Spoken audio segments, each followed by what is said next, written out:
Hi guys, it's Debbie from healingfrombpd.org and dbtpath.com with your monthly vlog video.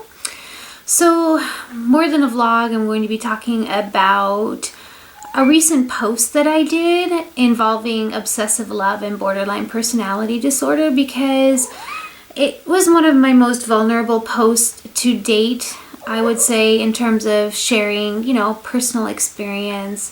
It's been a while since I've really had a lot of feelings come up about something that was like really intense that I felt I could share, and maybe connect with other people. I want to start all over. And there's probably good reason for that. I think that relationships obviously are part of our lives as humans, and regardless of whether you have a mental health diagnosis or not, they're tricky. They can be difficult and complex because you have two or more people engaged in a connection, and they're coming from their two different backgrounds with their own personal experiences and that all these things that have shaped and molded them, as well as their opinions and all of these things, and they're coming together like this, right? And sometimes it doesn't quite go like that. And what's been on my mind since I wrote that post and so many of you guys connected with it is just relationships in general when you have BPD, because, I can count on my hand at least 3 relationships that really meant something to me at one point in my life, specifically when I was highly symptomatic with borderline personality disorder. And I have reached out to try to reconnect with all 3 of those people, and none of them wanted to connect with me, which was painful. But I understand it, and I understand the stigma attached because, if they've done any Googling or searching on me at all, obviously Debbie Corso comes up everywhere with, BPD and in recovery and DBT path and all of that stuff. So, they can look, and then if they further explore the internet, as some of us have found on our own over the years, there's not a lot of very positive stuff out there. So they may have seen things and said, oh my God, I don't want to, have anything to do with her. I don't know. I could be making up a story based on what I think has happened, but I think it's a likely possibility. And also, the way that I was when I was in the thick of my symptoms, when I was not in treatment, when I was not yet diagnosed, when I didn't even really think there was something wrong with me, there was something wrong with everybody else. I can totally understand why the specific people that I have reached out to over the past couple of years to try to reconnect would not be eager to do so.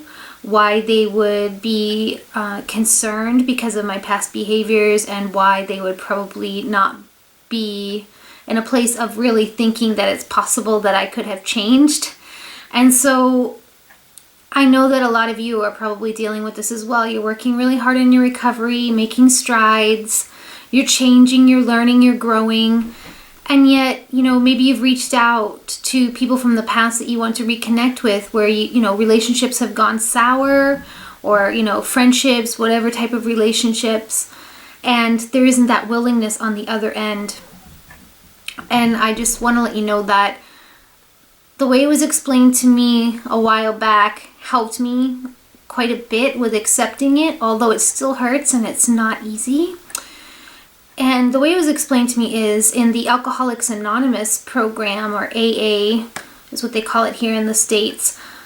There's a step. They have like 12 steps that they have to go through in the process of their healing and recovery from alcoholism. And it's the same in Narcotics Anonymous. And most of the 12-step programs have a similar ladder. And one of them is to make amends, except where doing so would cause more harm, something along those lines. And so I look at my attempts to reconnect with people from the past as my part of my healing journey. I haven't been following the 12 steps along with AA, but this one is the one that spoke to me, and someone said to me, hey, this kind of sounds like what you're struggling with is what alcoholics and drug addicts struggle with when they go back to make restitution or to make amends to people they've hurt when they were in the thick of their symptomology with their disease. And sometimes people are receptive and other times they're not. Sometimes people have just moved on so much with their lives and the memories of whatever happened in the past are too painful, or they're just not interested in reconnecting.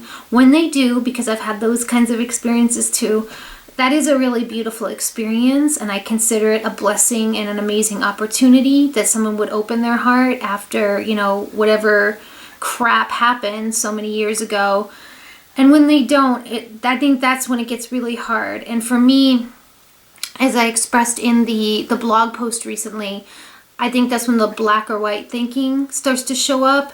And I think, oh, I miss that person so much. And I start remembering all of these positive, wonderful qualities about him or her and the relationship, and conveniently forget or push away or ignore or distract from all the negative reasons or all the negative aspects of the relationship, whether they were my own behavior at the time or many other circumstances. It's rarely a one-sided thing when a relationship doesn't work out. And so I started to look at that, and that helped. It helps so much more to have the big picture perspective instead of just like kind of zooming in and zoning in and obsessing on one aspect. And it also helps to notice when we're extreme, black or white. It was all good and I can't think of anything negative and I miss the person so much. No, there were negative things too. Oh, but they were my soulmate and it didn't work out, and what if I never find anyone else that I could love like that or that would love me like that? Well, if they were your soulmate, it wouldn't have ended the way it did. So apparently this person really wasn't the one. So is there any room for exploring that there's a possibility your soulmate's still out there?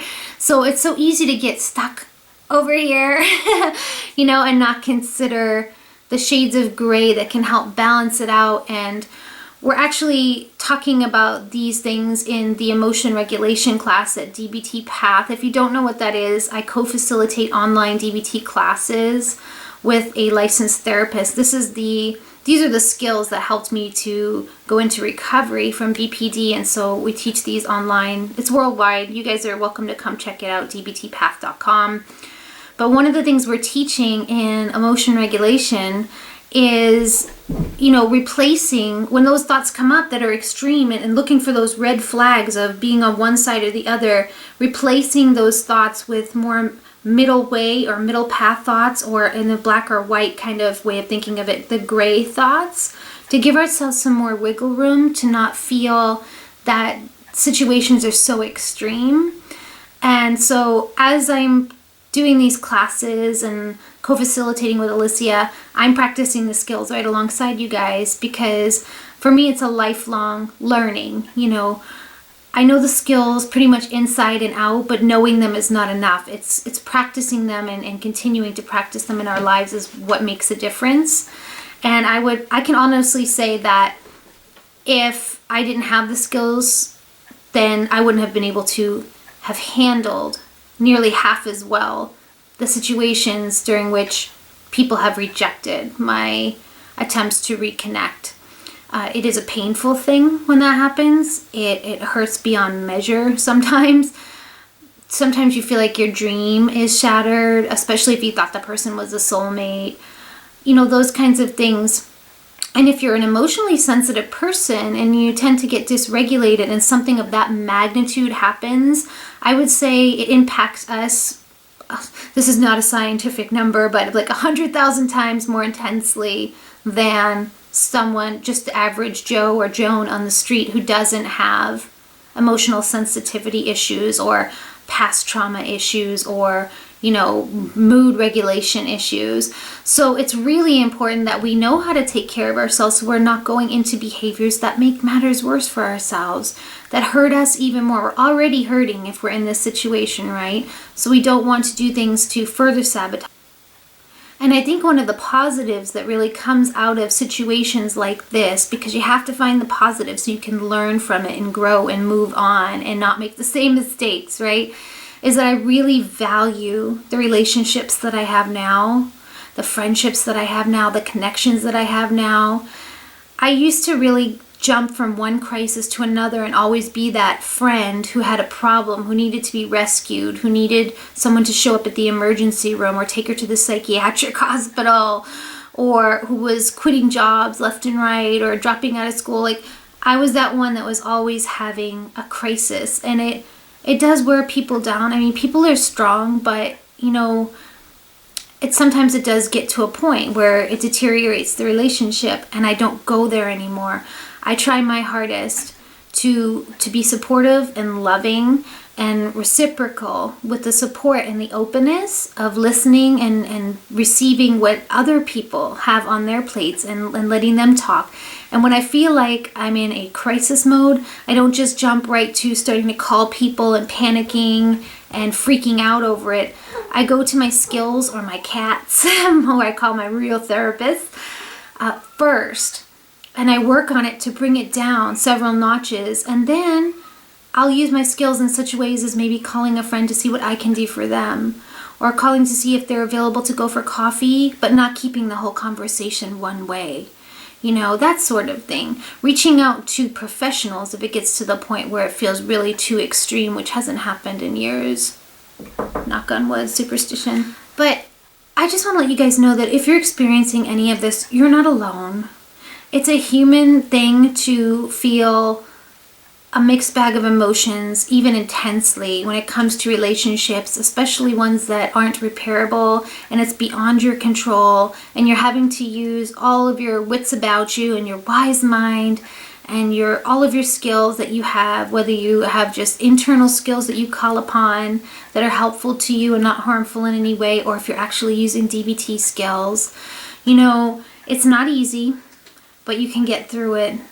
And you're not alone. It's part of the human condition with this whole thing. And accepting it can be really difficult, because we think that if I just find the right words to say, if I just find the right way to go about this, if I could just convince them, you know, of whatever, you know, that I've changed, that I'm not like that anymore, that I won't do the same things, you know, we can't. We just can't convince anybody of anything. And it takes a lot of energy to try. Just live your testimony of who you are. Live the change that you've become. And I believe, just as I'm starting to see in my life, that people will start to come into your life, and you'll have relationships that were never possible before for you.